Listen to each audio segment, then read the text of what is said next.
He sat at the gate like a man carved from something older than stone, not asleep, not waiting exactly, just being. One leg rested stiffly, angled outward in a way that betrayed the steel within it. The other rocked gently, a phantom rhythm he didn't seem aware of, the echo of marching that never quite left. Behind the glass walls, planes coasted in slow arcs, their bellies glinted in the sun. Inside the terminal, the air had shifted, quieter, more watchful, as if everyone was waiting for something they couldn't name. Arthur's fingers traced the hem of his coat sleeve. Underneath, a scar the length of his forearm pulsed with faint heat. It always did before rain, always did before memories. He closed his eyes, not to sleep, but to remember. The mud was up to his knees. Blood soaked the cuffs of his uniform. Screams, not from his own throat, echoed behind him. A mortar had struck a trench too close. Smoke coiled in 6 spirals. And there, crawling in the dirt, Sergeant Leo Hutchins, half his chest torn, barely conscious, one eye swollen shut. "Go," Leo had said, wheezing. "Leave me. You've got a better shot alone." Arthur remembered kneeling beside him. No words, just hands, pulling Leo up, slinging his weight across his own shattered leg, limping through a rain of gunfire. Back in Gate 26, Arthur's jaw clenched. He hadn't run. Not then. Not ever. A voice nearby dragged him back to the present. Some people just live for the drama. It was Troy again. He was now standing, stretching like a cat that thought it ruled the room. His voice carried, loud, entitled. "I mean, seriously, a medal? You can buy those at Army Surplus. My cousin wore one for Halloween." Melanie stood up, slowly. She didn't say anything, not yet. But she didn't sit back down either. Arthur didn't flinch. He just looked at Troy with the kind of calm that made other men nervous. The kind of calm that said, "I've seen worse things than you in the mud and I walked through them." Troy smirked, but something flickered in his face. A hesitation, a sliver of unease. The child from earlier whispered something to his mother. She nodded and hugged him close. Arthur reached into his coat pocket. His fingers brushed paper, thin, creased from too much folding. He pulled it out. A letter, short, typed by someone else but signed in a child's hand. "Thank you for helping my grandpa when he couldn't run. Love, Andrew." Leo's grandson, the boy in the photo. Arthur folded it again, placed it over his heart. A tremble passed through him, not from weakness, from memory. A gate agent approached Melanie. They spoke in hushed tones. Melanie nodded. The agent disappeared behind the desk. Arthur looked up, eyes scanning the terminal. So many people, so few noticing. But today, maybe that was changing. The gate buzzed as the agent's voice returned, soft over the loudspeaker. Something about boarding delays. Nobody listened, except Melanie. Her gaze was fixed on Arthur now, not with pity, but something deeper, a kind of reverence, a quiet readiness. Troy had moved closer to the charging station, lounging on one of the armrests like a bored animal at the zoo. His friend was glued to his phone. But Troy? He was hunting attention. He glanced again at Arthur. "So, what was it? Vietnam? Gulf? Or just stories from your buddies at the bar?" he said, casually cruel, like flicking ashes toward a grave. Arthur turned his head slightly, meeting Troy's eyes. There was no anger, just a heavy stillness. "Do you need something, son?" Troy laughed, sharp and grating. Just wondering what kind of hero limps into an airport looking like a history project gone wrong. Melanie took a step forward, lips parting, but Arthur held up his hand. A soft gesture. Not to protect Troy, but to contain the moment. It was then the little boy, the same one from before, slipped free of his mother's side again. He walked straight to Arthur, innocent and direct. "Did you really save someone?" he asked. His voice wasn't loud, but it carried in the sudden hush. Arthur blinked, then reached into his coat. His fingers moved slowly, deliberately, like this act deserved the dignity of time. From the inner pocket, he drew a velvet case, creased at the edges, corners softened by years of carry. He opened it on his lap without flourish. Inside, a silver star rested against dark cloth.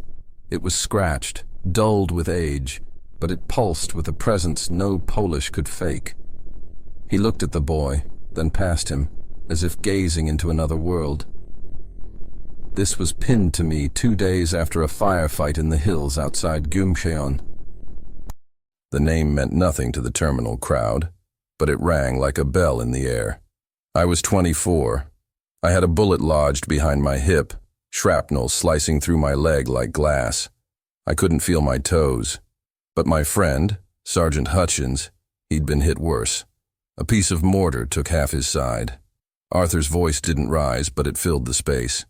He was screaming at me to leave him, to save myself. But I didn't. I couldn't. We'd made a promise, see? That one of us would make it back. I didn't know how far the tree line was. I couldn't see through the smoke, but I lifted him anyway. I dragged him through mud that swallowed my boots, through bullets that hissed past like angry bees. The child stood frozen, the case clutched in his small hands. I collapsed once, thought it was over, but then he coughed. Just one sound. That was enough. I got up, took another step, then another, until I saw green, until I saw someone waving us in. Arthur's eyes glistened now, but he didn't blink them away. He lived, got patched up, went home, held his baby boy 6 weeks later. A breath shuddered through the crowd. Not from Arthur, from the people around him. I still feel that weight sometimes. Not the pain, the memory of it, the honor of it. He looked at the boy. That's what this medal means. Not courage, not glory. Just refusing to let someone die alone. No one spoke, not even Troy. Melanie had tears on her cheeks. The gate agent behind the counter had stopped typing. 2 businessmen nearby stood without realizing it. An elderly woman pressed her palms together like in prayer. It was as if time had paused to honor him. Arthur looked down, gently closed the case.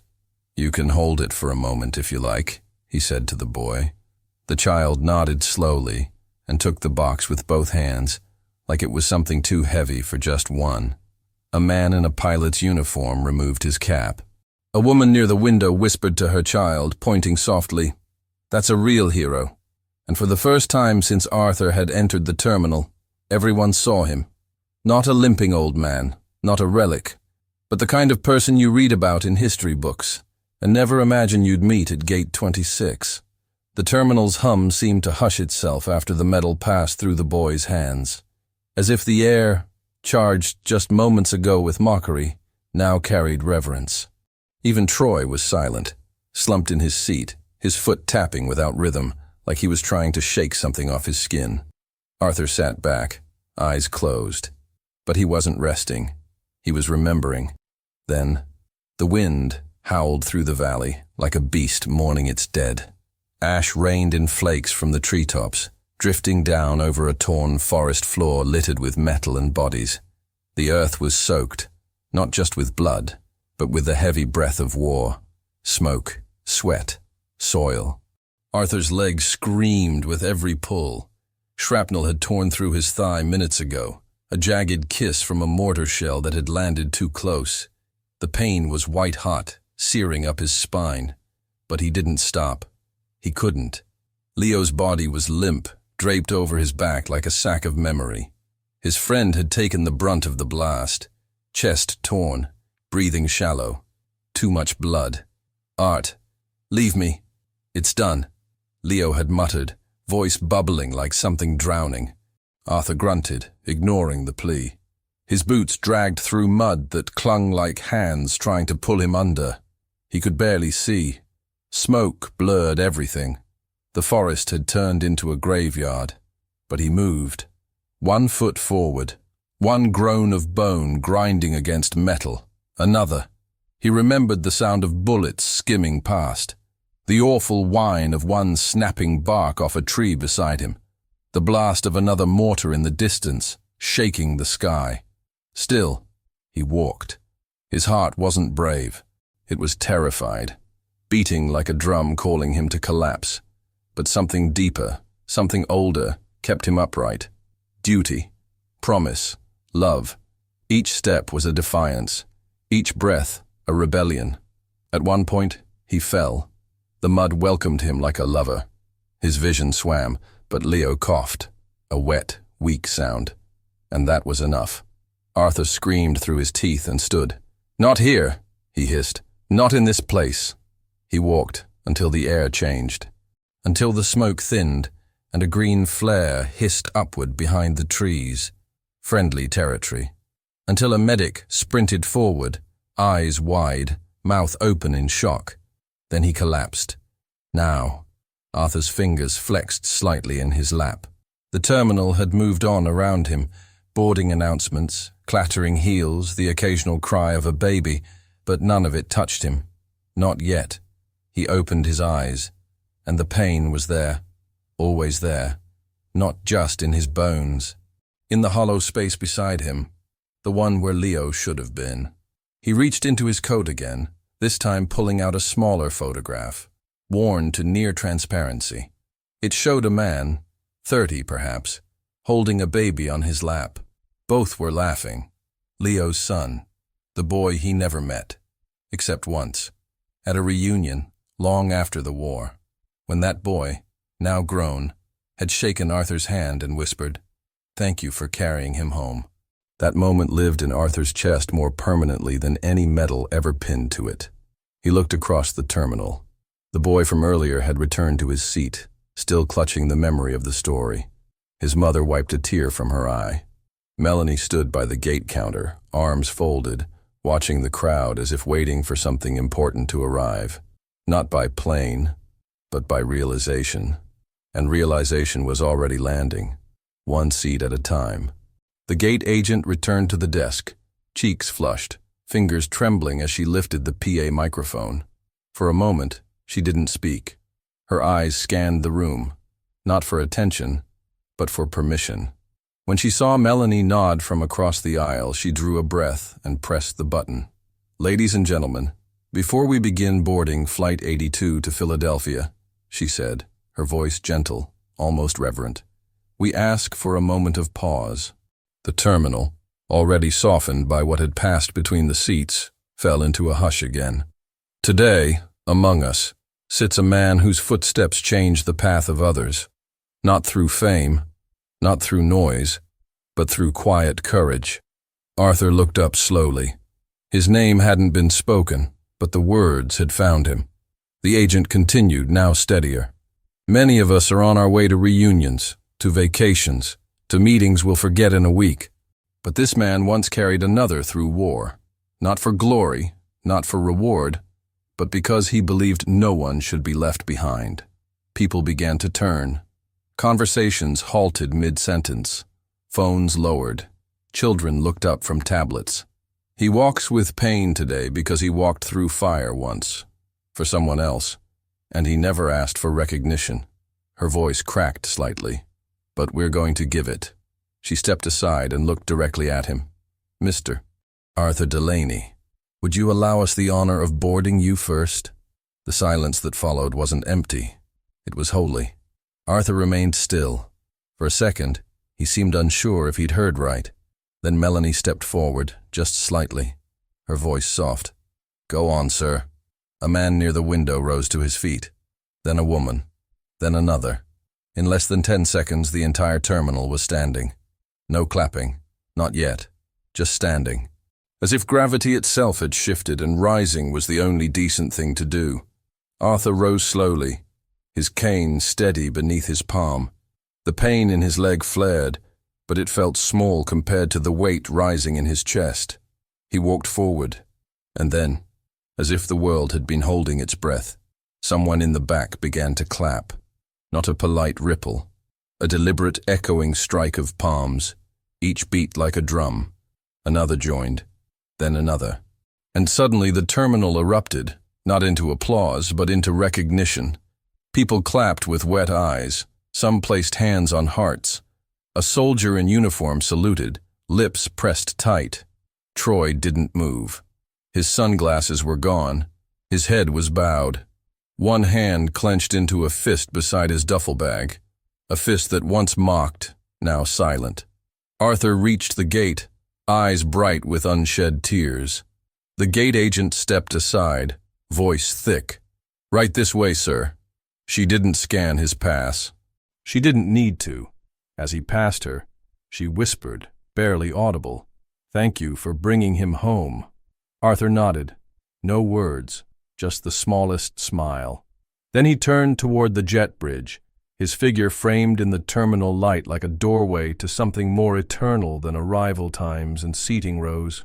Behind him, the clapping faded, not from weariness, but from reverence, as if even applause had to kneel. The plane smelled of brewed coffee and recycled air, but to Arthur, it smelled like peace. The flight attendant guided him to a seat at the front.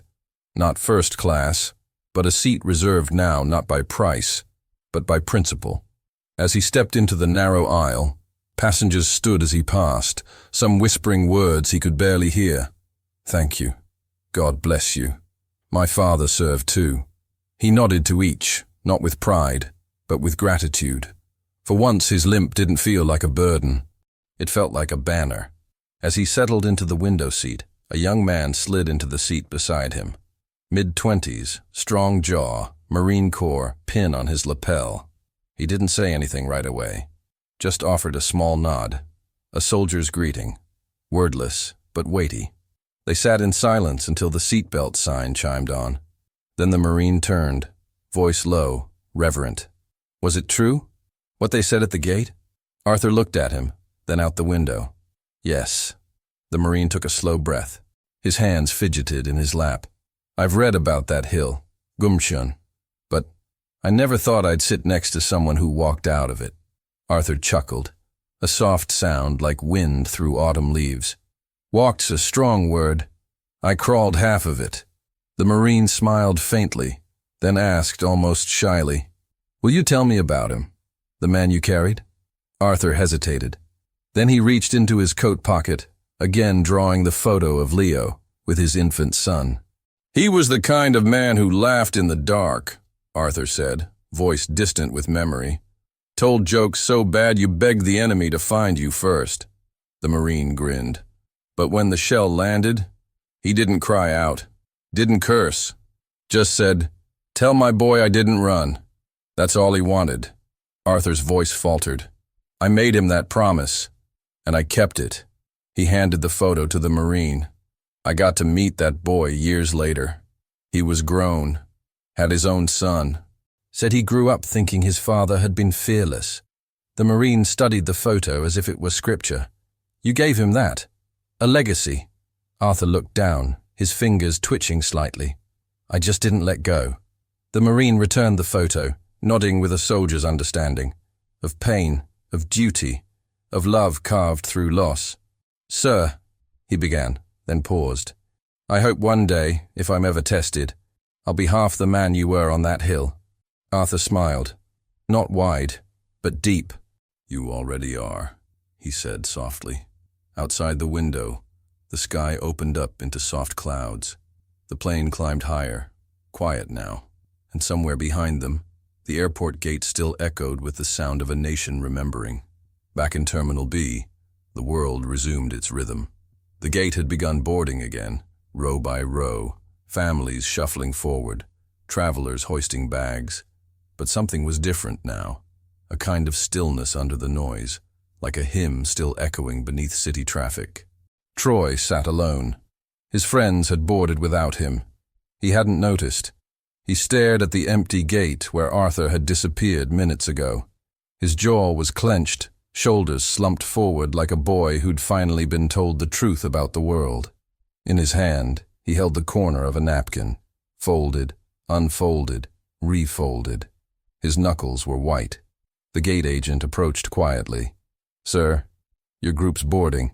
He looked up, eyes a little too red for someone who'd just been scrolling TikTok. "Do you know where he's going?" She paused. "Philadelphia." He nodded once, eyes distant. Then, voice low like it hurt to say, "Do you think he hated me?" She didn't answer right away. "No," she said. I think he's had worse aimed at him. And I think he carried more than one man to safety in his life. Troy looked away, swallowed hard. A different man sat in that chair now. Not changed completely, but cracked open. He rose, but before walking toward the tunnel, he turned, walked back to the seat where Arthur had been, sat down, just for a second. Then, almost without thinking, he reached into his jacket pocket and pulled out a pack of gum, unwrapped a piece, and placed the wrapper on the seat, folded like a flag. A private apology, quiet, but real. 3 days later, a local news station aired a story titled, "Honor at Gate 26, an airport tribute to a forgotten hero." It featured footage taken by a bystander, shaky but clear. Arthur walking to the gate, the applause rising. A soldier saluting. The video went viral. Veterans from across the country commented. Grandchildren called their grandparents. Strangers shared their parents' stories. And in one small town, a boy named Andrew, Leo's grandson, sat with his father, tears in his eyes, pointing at the screen. "That's him, isn't it? That's the man you told me about." His father nodded, unable to speak. And on a plane somewhere over Kansas, Arthur sat beside a Marine who would carry his story forward, not through medals, but through how he would walk into the fire someday for someone else. Because that's how legacies live, not in bronze, but in footsteps followed. Respect isn't given by age or medals. It's earned in the moments we choose to stand beside those who carried us here. Today, we remember, always forward. If this story stirred something in your heart, if it reminded you of someone who walked quietly but carried the weight of the world, like this video to honor Arthur and the countless heroes like him, comment below. Tell us where you're watching from, and if there's a veteran in your life whose legacy deserves to be remembered. Subscribe for more untold stories, not of fame, but of dignity, courage, and sacrifice. Because the best way to honor their memory is to keep listening. Click on the next story now, and we'll walk together through another chapter of courage and quiet valor.